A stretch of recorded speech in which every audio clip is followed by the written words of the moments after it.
Hola amigos, bienvenidos a esta nueva emisión de Diálogo. Un saludo cordial desde Beijing. Soy Jia Jiabin.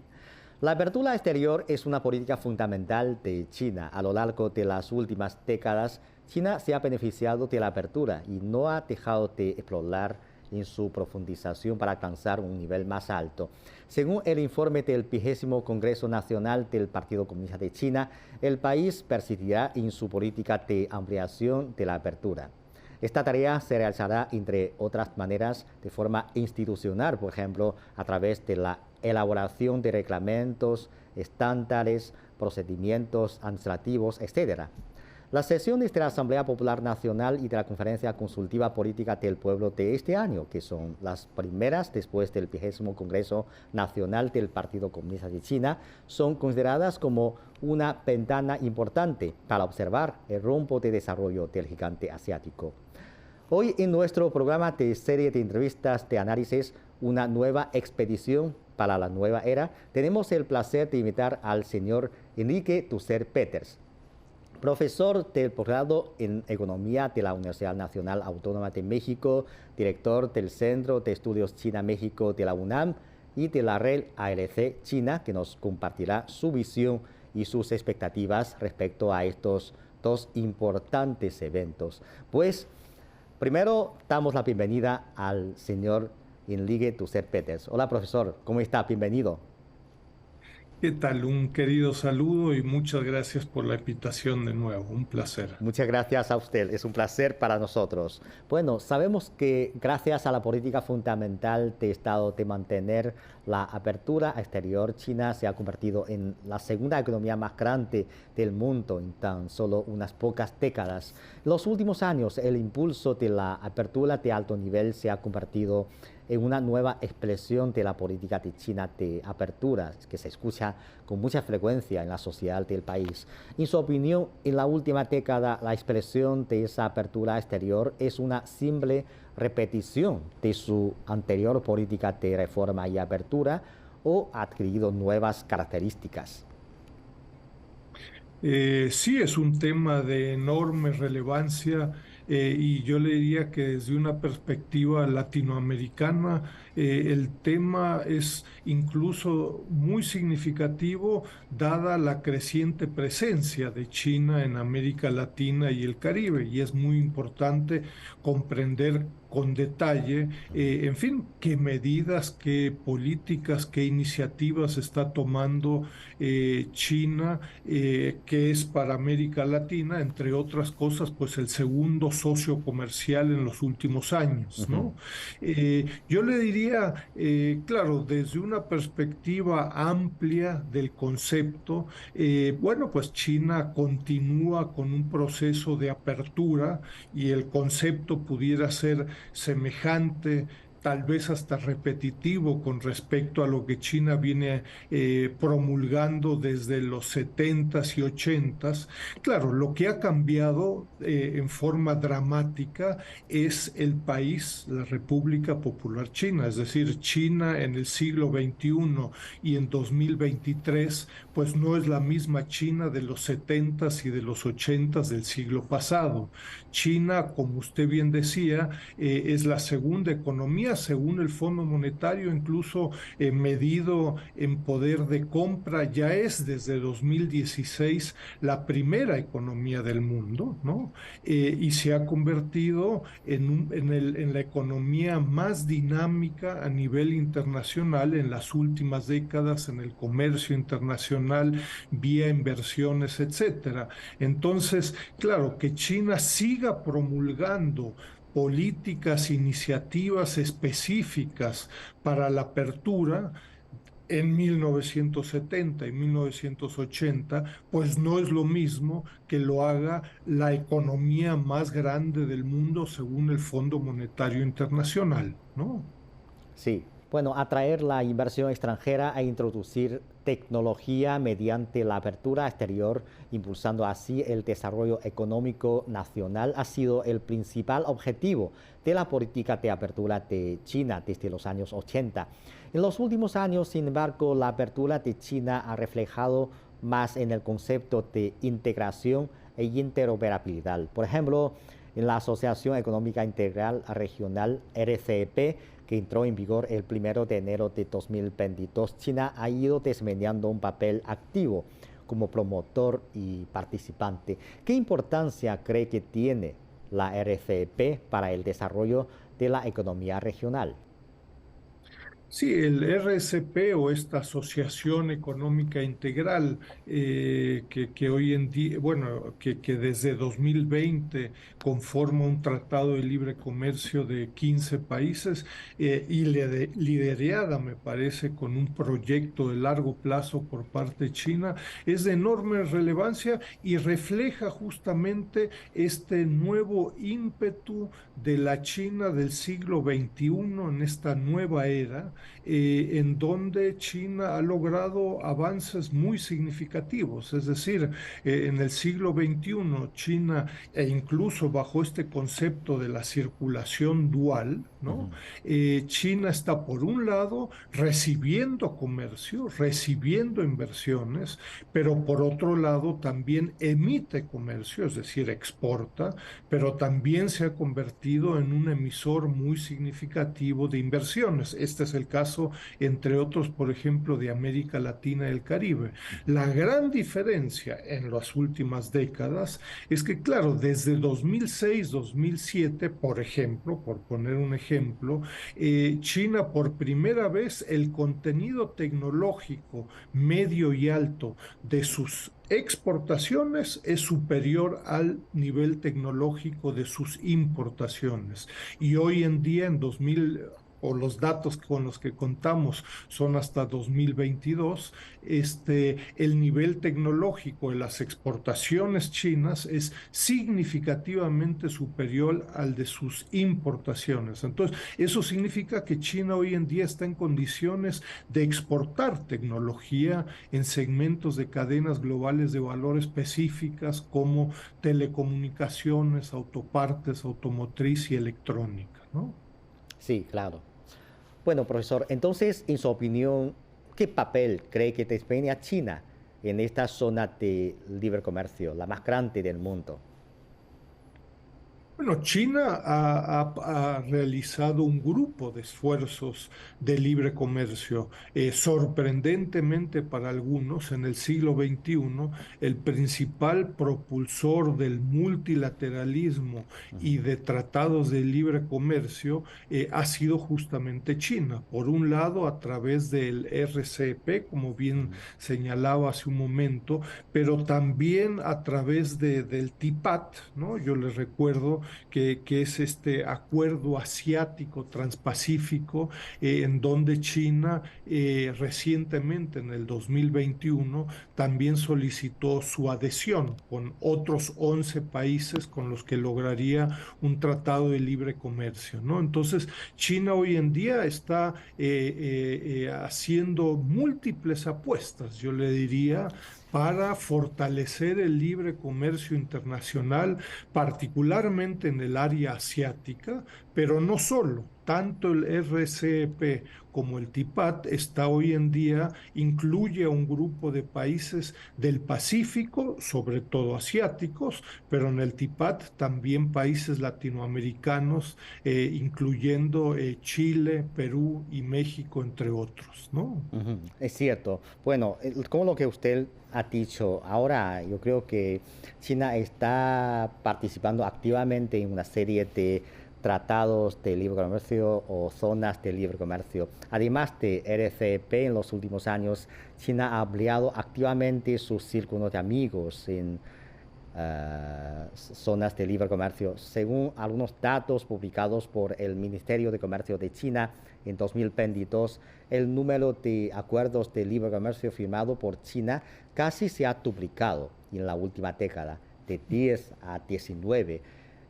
Ahora lo que vemos es que China sí que está realizando más negociaciones de libre comercio con más países y más regiones. Un ejemplo y muy llamativo es la solicitud formal de adhesión al Tratado Integral de Progresista de Asociación Transpacífico CPTPP y al Acuerdo de Asociación de Economía Digital TEPA, ¿no? Entonces, en su opinión, ¿por qué China quiere o tiene la voluntad de solicitar su adhesión a estos acuerdos internacionales y qué podría aportar su adhesión a estos acuerdos en el futuro. Bueno, China, como señalábamos hace un momento, el tema de la apertura ha sido un elemento central del discurso del liderazgo en China desde la década de los 70 y de los 80, ¿no? De reforma y aperturas, y lo continúa haciendo en el 2022, en el 2023, en un contexto nuevo, una China de una nueva era, donde se plantea con mucho detalle la modernización política, social, económica de China, y en donde China, por ejemplo, en el caso de América Latina, pues en fin, en los últimos 15 años ha logrado tratados de libre comercio con países tan diferentes como Chile, Perú y Costa Rica, Ujú. y donde además está en negociaciones con países como Uruguay, Colombia, entre otros, y si se logra la adhesión de China al CPTPP, o en español se llama TIPAT, esto incluiría a otros países nuevos como Canadá y México, ¿no? Ujú. Las causas de ello es de nuevo, me parece que un argumento central histórico, pero también en la actualidad en aras de promover el multilateralismo, ¿no? Entre los países, la transferencia de tecnología, y bueno, la profundización en el largo plazo de las relaciones sociales, económicas, políticas y por supuesto que culturales entre los países. Entonces, el TLC, un tratado de libre comercio, es un instrumento más de la relación entre los países, ¿no? Es cierto, es cierto. Otro ejemplo de la voluntad de ampliar la apertura de China es la iniciativa de la Franja y la Ruta, que ahora ya se ha convertido en un bien público muy popular en el mundo. Ahora, hasta el 6 de enero de 2023, China había firmado más de 200 documentos de cooperación con 151 países y 32 organizaciones internacionales para la construcción conjunta de la iniciativa de la Franja y la Ruta. En su opinión, ¿cuáles son las razones por las que la iniciativa de la Franja y la Ruta ha recibido una respuesta tan rápida y positiva de la comunidad internacional? Hemos analizado con mucho detalle esta iniciativa en los últimos por lo menos 5 años en América Latina, también en las instituciones en las que participo. Yo te diría que un elemento crucial, nos parece a nosotros, es que China busca integrar su propia experiencia de las últimas 4 o 5 décadas con base en la enorme importancia de la interconectividad y de los proyectos de infraestructura para incrementar el nivel de vida en la propia China y Ujú. lograr aumentar la calidad de vida, pero también disminuir o erradicar la pobreza. China está buscando replicar este esfuerzo doméstico a nivel internacional, claro, con las empresas, el diseño, el financiamiento y con una iniciativa de largo plazo. El tema ha sido de gran éxito, me parece que en América Latina las empresas chinas están masivamente realizando proyectos de infraestructura en el mundo y en América Latina, y esta iniciativa ha sido tan exitosa que incluso, no obstante todas las tensiones que existen entre Estados Unidos y China, Estados Unidos está analizando con mucho detalle la iniciativa de la Franja y la Ruta y está explícitamente buscando responder y crear instrumentos semejantes a la iniciativa de la Franja y la Ruta, por no decir copiar, ¿no? Esto sería impensable hace algunos años, pero bienvenidos a los hechos, ¿no? Sí, claro. Usted ha llevado a cabo un estudio sobre la iniciativa de la Franja y la Ruta y debe haber conocido muchos casos prácticos. ¿Podría contarnos algunos casos que le han llamado la atención? En su opinión, ¿qué ha aportado exactamente la iniciativa de la Franja y la Ruta a los países? ¿Por qué estos países dan la bienvenida a una iniciativa como esta? En la red académica de América Latina y el Caribe sobre China, llevamos ya hace varios años de publicar un monitor de la infraestructura china en América Latina, donde hacemos un recuento estadístico, pero también de estudios de caso de los proyectos de infraestructura de China en América Latina. Para darse una idea, hasta 2021 China había realizado casi 200 proyectos de infraestructura por más de 100.000 millones de dólares y que generaron casi 700.000 empleos, ¿no? Es decir, es una iniciativa con múltiples impactos y efectos también en el empleo a nivel local, a nivel regional, a nivel nacional. Yo le podría comentar de muchos casos, uno muy concreto, por ejemplo, ¿no?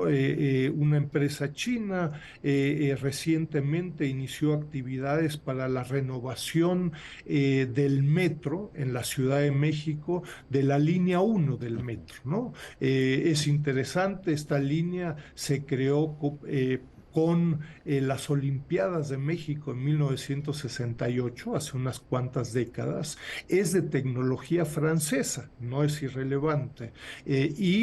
Una empresa china, una gran empresa estatal china, logró ganar en un proceso de competencia, logró ganar esta renovación de la línea 1 del metro. Esto va a generar un enorme impacto. A veces creo, ahora que estuve recientemente en China como profesor invitado, trataba de destacar el tema.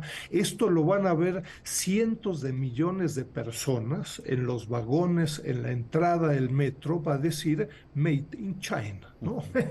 Es decir, la población en general se va a enfrentar a una tecnología, a una renovación, a un servicio masivo, donde todos esperamos que el efecto sea positivo y de largo plazo, por ponerle un ejemplo, ¿no?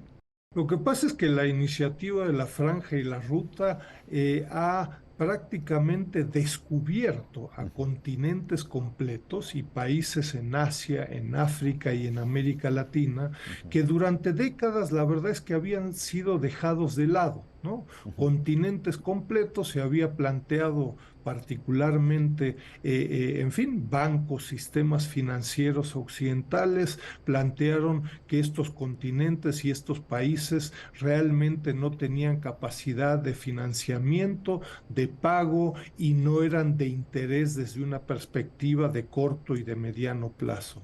Con la iniciativa de la Franja y la Ruta, esta iniciativa es mucho más que financiamiento. Esta permite el diseño de proyectos, permite el financiamiento de proyectos, la realización de estos proyectos, pero también segmentos post-construcción, es decir, después de que se construye un proyecto, hay que darle seguimiento a estos proyectos para que Sí. no se derrumben en un fin de semana, ¿no? Y de pronto, con la iniciativa de la Franja y la Ruta, instituciones como el Banco Mundial, pero también instituciones europeas, instituciones estadounidenses, de pronto se han dado cuenta que África, América Latina y una cantidad de países en Asia, pues vale la pena realizar proyectos de infraestructura de largo plazo. Esto no había sucedido durante décadas, ¿no? Entonces, se trata prácticamente de un redescubrimiento de continentes completos que habían sido olvidados durante mucho tiempo porque no eran un negocio, ¿no? Sí. Y esto desde una perspectiva de largo plazo, China está demostrando que no solo son un negocio, sino que también pueden convertirse en una fuente importante para la reducción, por ejemplo, de la pobreza, entre otros elementos, ¿no? Es cierto, claro. Además de los casos que hemos mencionado, ¿qué otras medidas de apertura aplicados por China le ha impresionado también? Mira, en el trabajo académico con contrapartes y colegas chinos que venimos realizando en los últimos más de 20 años, Ujú, tratamos de diferenciar los temas de comercio, financiamiento, inversión y proyectos de infraestructura. ujú, El tema de la inversión, la salida de inversión extranjera directa por parte de China hacia el mundo y concretamente hacia América Latina es de enorme relevancia, ¿no? Es decir, los montos son realmente significativos. Estamos hablando de más de 180.000 millones de dólares acumulados hasta el 2021, más de 600.000 empleos, pero además con una diversificación muy significativa. Muchas veces nos quedamos con la idea de que la inversión china en América Latina solo busca materias primas. Esto en los últimos 5 años ha cambiado muy significativamente. Es más, la inversión china se está orientando cada vez más hacia el transporte, ujú. hacia energía no fósil, y se ha convertido en un motor para reverdecer, para permitir que el consumo de energía chino sea cada vez menos basado en energía fósil. Ujú. Entonces, en fin, es un elemento, un factor muy dinámico en América Latina. Ojo, que compite con Estados Unidos, con la Unión Europea, con Japón y con muchos otros países. Sí, cabe mencionar que en los últimos años Estados Unidos ha tratado de ganarse a algunos aliados occidentales para desacoplarse de China. Entonces, ¿en qué medida cree usted que esto va a poder afectar a la política de apertura al exterior de alto nivel de China? ¿O va a dejar impactos a esta política del país? Mira, lo que pasa es que Estados Unidos y el establishment político, económico, académico estadounidense se ha enterado muy tarde de la presencia china en el mundo y en América Latina y el Caribe. Pareciera que apenas hace 5 o 10 años se enteró de que China está en América Latina y esto le ha generado preocupaciones. Nosotros en nuestros centros académicos en América Latina y con colegas chinos estamos tratando de desarrollar el concepto de nuevas relaciones triangulares, es decir, terceros países, América Latina, pero también México, Argentina o muchos otros, tendremos que negociar, cooperar con Estados Unidos y con China en el corto, mediano y largo plazo. No tiene ningún sentido cerrar las puertas ni a China ni a Estados Unidos, aunque Estados Unidos en algún momento lo exija, ¿no? Entonces China tiene una presencia importante cultural, económica, política en la región, y esto va a continuar en el futuro. Así es que casarse con uno de los dos me parece que no tiene mucho sentido y los países tendremos que ser muy pragmáticos en América Latina al respecto. Sí, pero tenemos que considerar que en este momento estamos enfrentando unos entornos internacionales sin precedentes, como un Sí. trasfondo de la competición entre Estados Unidos y China. ¿Cree usted que el mercado de China sigue siendo un mercado de atracción y también de inversión para las empresas extranjeras como antes? Lo sigue siendo sorprendentemente, no obstante las tensiones entre Estados Unidos y China, no obstante las acusaciones por parte de, en fin, las últimas dos administraciones estadounidenses en contra de China, sorprendentemente para algunos. Para mí no es sorprendente, conozco las condiciones, la dinámica de consumo, el interés en China por la inversión, por productos importados, etcétera, pero la inversión extranjera directa que entra a China sigue creciendo, no obstante críticas y tensiones, ¿no? Y entonces China se ha convertido en uno de los principales países en donde entra la inversión extranjera extranjera directa, pero al mismo tiempo China también es fuente de inversión al resto del mundo, ¿no? Entonces, bueno, sí, hay tensiones, hay malas palabras, hay males entendidos, hay muchas cosas, pero el comercio, la inversión, los proyectos de infraestructura siguen creciendo en el mundo y con América Latina y el Caribe. Sí, lo que vemos es que en los últimos años China se ha comprometido no solo garantizar que todos los países y partes interesadas dispongan de las mismas oportunidades que ofrece el gran mercado de China, sino también a potenciar la vincularización de los mercados y recursos nacionales e internacionales y a continuar brindando nuevas oportunidades al mundo con el nuevo desarrollo de China. Eso es el compromiso de China hacia el mundo. También hay acciones como la celebración de la Exposición Internacional de Importaciones de China, como la construcción de puerto de libre comercio de Hainan, etcétera. Entonces, desde una perspectiva latinoamericana, ¿cómo ve usted las oportunidades que representa el desarrollo de China? Aunque usted ya ha mencionado muchas cosas desde la visión de América Latina.